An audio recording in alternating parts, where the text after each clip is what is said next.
La Academia de la Magistratura es el órgano oficial de capacitación del sistema judicial y fiscal peruano, reconocido constitucionalmente.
Bienvenidos a Referente Jurídico, programa producido por la Academia de la Magistratura de la República del Perú.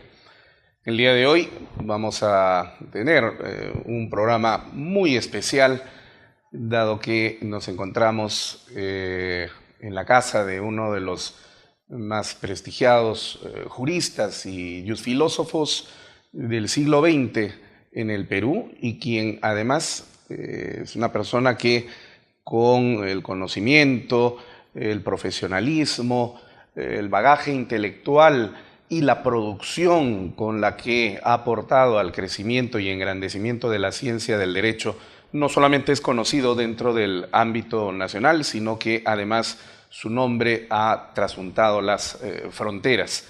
Me estoy refiriendo al profesor Carlos Fernández Cesarego, a quien damos la más cordial bienvenida a nuestro programa el día de hoy en Referente Jurídico.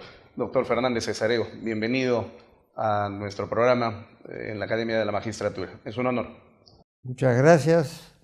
El honor es para mí, que han tenido la deferencia de recordarme como uno de los que ha trabajado con pasión en la ciencia jurídica.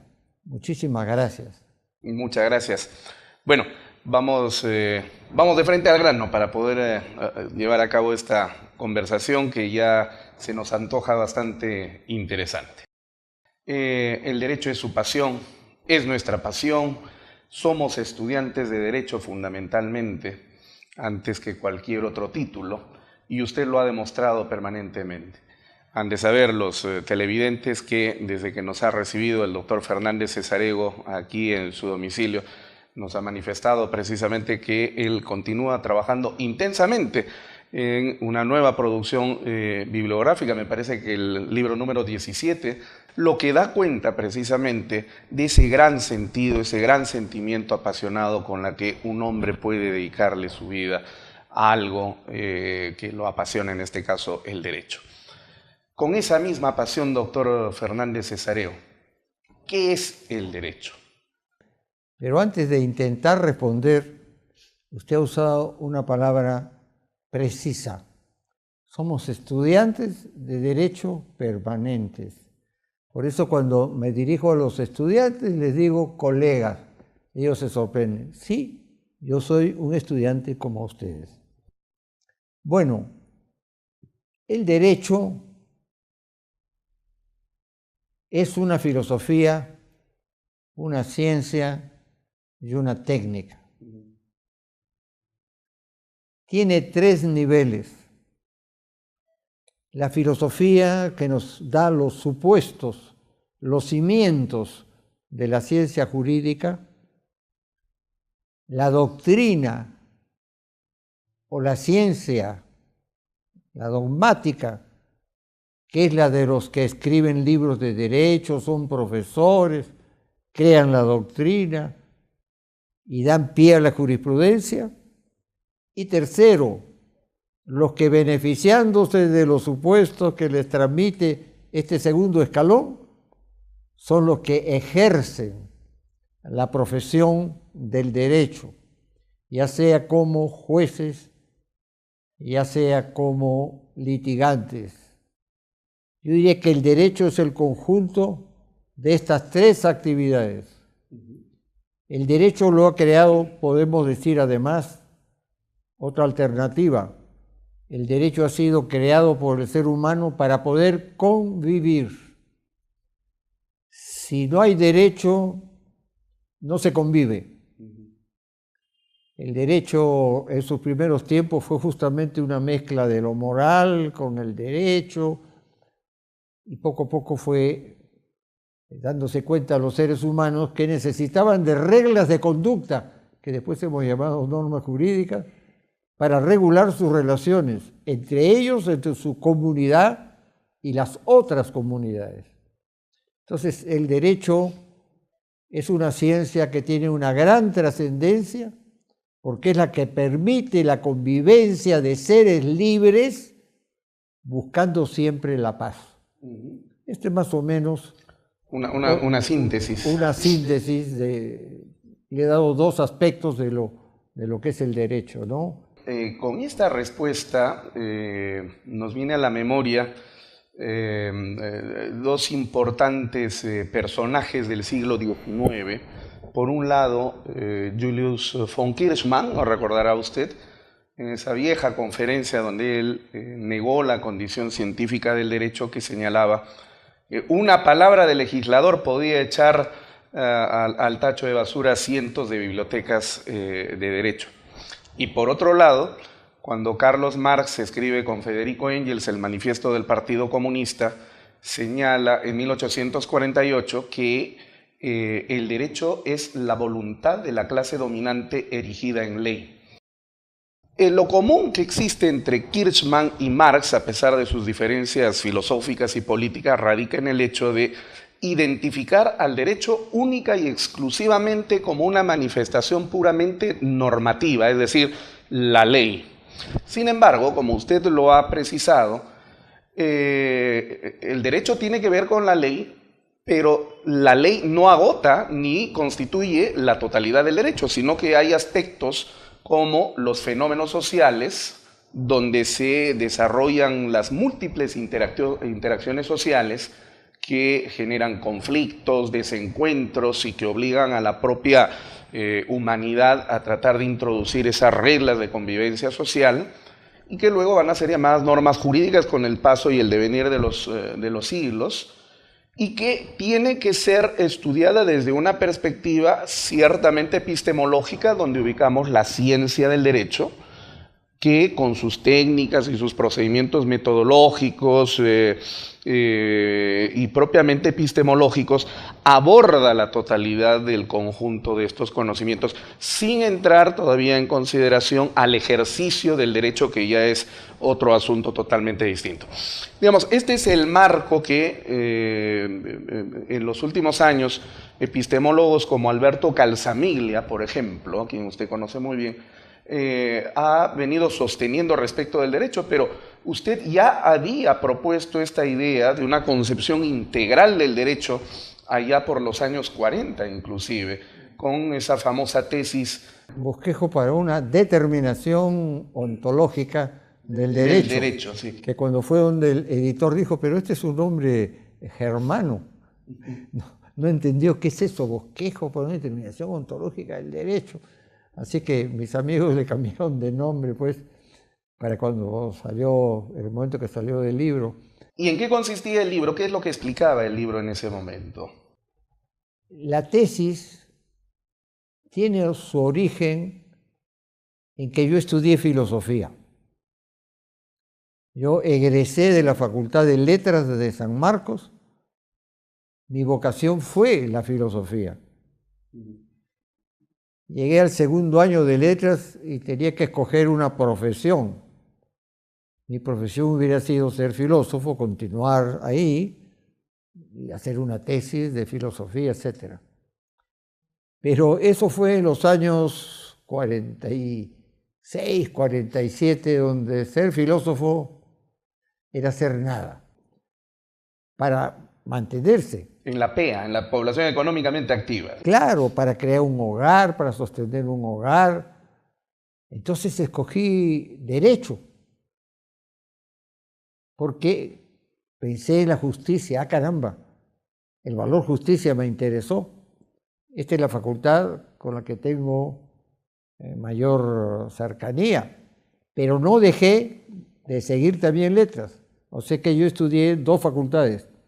Soy egresado de la Facultad de Letras, empecé a hacer mi tesis, pero la vida me ganó porque seguía derecho y el trabajo del derecho y mi trabajo para sostenerme y todo eso me impidió sacar una tesis. Pero yo he sido autodidacta. Porque cuando estaba en letras, recién llegaban los libros de la filosofía de la existencia al Perú.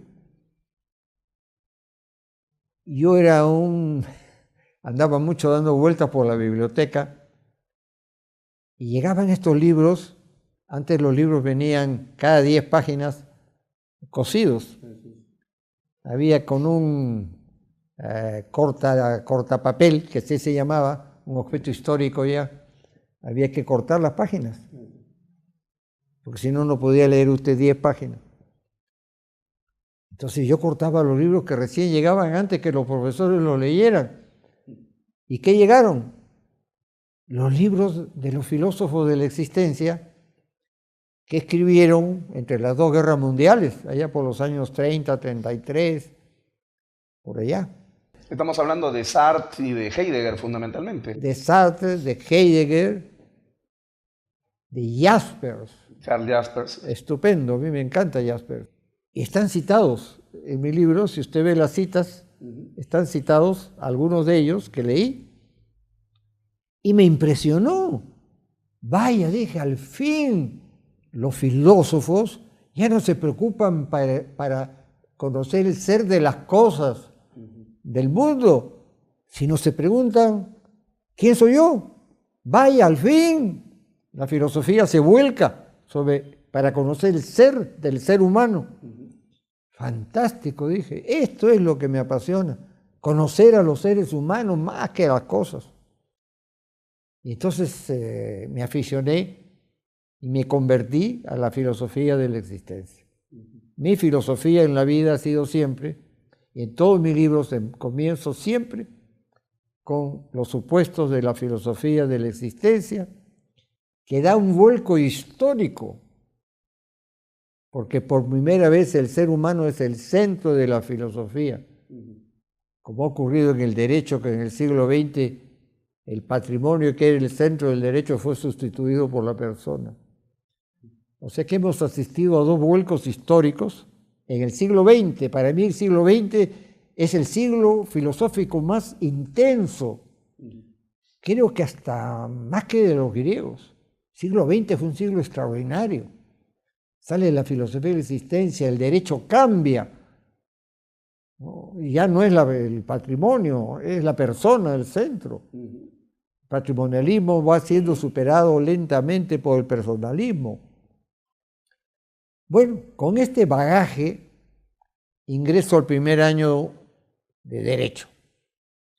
Y un gran maestro, un filósofo del derecho, don Juan Bautista de la Valle, que nos enseñó medio año porque después fue embajador ante la Unión Panamericana, la antecesora de la OEA, nos enseñó medio año. Asistí a la primera clase, obvio, y el profesor de la Valle tenía una voz engolada, me acuerdo, y escarpines, todavía mantenía escarpines, y una voz engolada, y nos dijo, el objeto de estudio del derecho es la norma jurídica, como lo dice Hans Kelsen. ¿Qué? La norma jurídica. Dogmáticamente hacía. Dios santo. Pero yo que había estudiado lógica, se ve que la norma era pensamiento puro, vacío de contenido, que usted lo llenaba con cualquier contenido. El pensamiento es el pensar psicológico, el contenido del pensar y la forma. La forma es la norma jurídica. En este punto queremos entrar, pero si me permite, vamos a hacer un corte comercial en este momento para poder seguir desarrollando esta idea. Ya regresamos entonces en Referente Jurídico.